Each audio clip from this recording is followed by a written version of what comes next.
Watu wangu ni aje? Extra Kenya hapa hivi na so jana kumekuwa na mambo kule Tanzania. Rafiki yetu na jirani yetu kule Tanzania wameamua wanafanya elections, zanzo zilikuwa jana. So hawa tu majenzi huko ni kama tumewafunza hii design ya kuwa unafaa kupigania rights zako. So wakaenda na watu wakachaguana kule. Lakini haikuwa hivyo tu.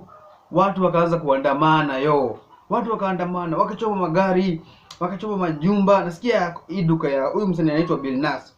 Huyu mwenye ameoa Nandi. Duka yake ikachomwa, wakaendea vitu, wakachoma. Mimi hata nilikuwa najiuliza, huyu Diamond ana support huyu Samia wao. Huyu Samia mwenye anawatesa, mwenye hataki kutoka kwa kiti, wangeenda Wasafi wachome Unacheki? So wakaenda huko wakachoma, wakafanya nini, maandamano ikakuwa jana. Lakini Tanzania kule kuna rules zao ni kama uweze ukazi break. Si kama Kenya tuko na freedom. Hapana, si kama Kenya. Kitu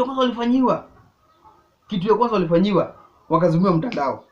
Imagine jo. Hakuna kuingia Facebook, hakuna kuingia TikTok, hakuna kwa access any internet.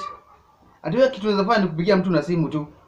Hakuna, wakazimiwa. Kama ingekuwa Kenya ati tumefungiwa, kungewaka moto. Hiyo sio shida. Hadi leo haijafunguliwa bado, kulikuwa na maandamano leo. Na nimesikia kuna marisasi kadhaa zimefiatuliwa na hizo tu matia gas. Lakini maandamano wa Tanzania, unaanzaje ile kuandamana na Kiswahili? Hata mtupige na maji ya kuliza. So wakaenda kuandamana na wakamaliza. Pia leo walikuwa wameandamana. Nasikia Dar es Salaam walikuwa wameandamana leo.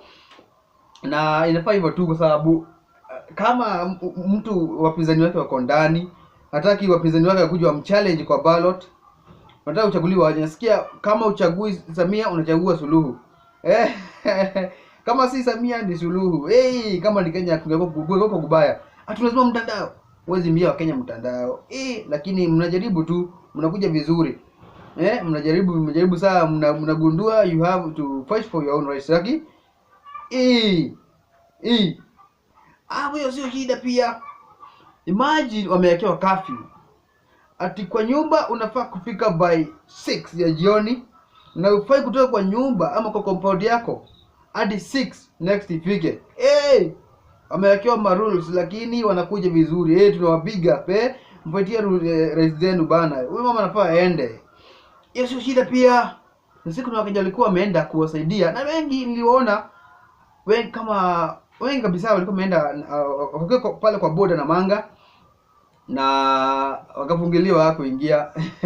So sasa Samia anawaambia Watanzania, tabia yenu kuandamana mtaenda Kenya. Ametuguza sasa na sisi tumwanze tena. Anyway, congrats to Tanzanians, Gen Zs, mnafanya vizuri na muendelee hivyo tu. Fight for your own rights. Extra Kenya hapa hivi. Hebu subscribe saa hii, Jo.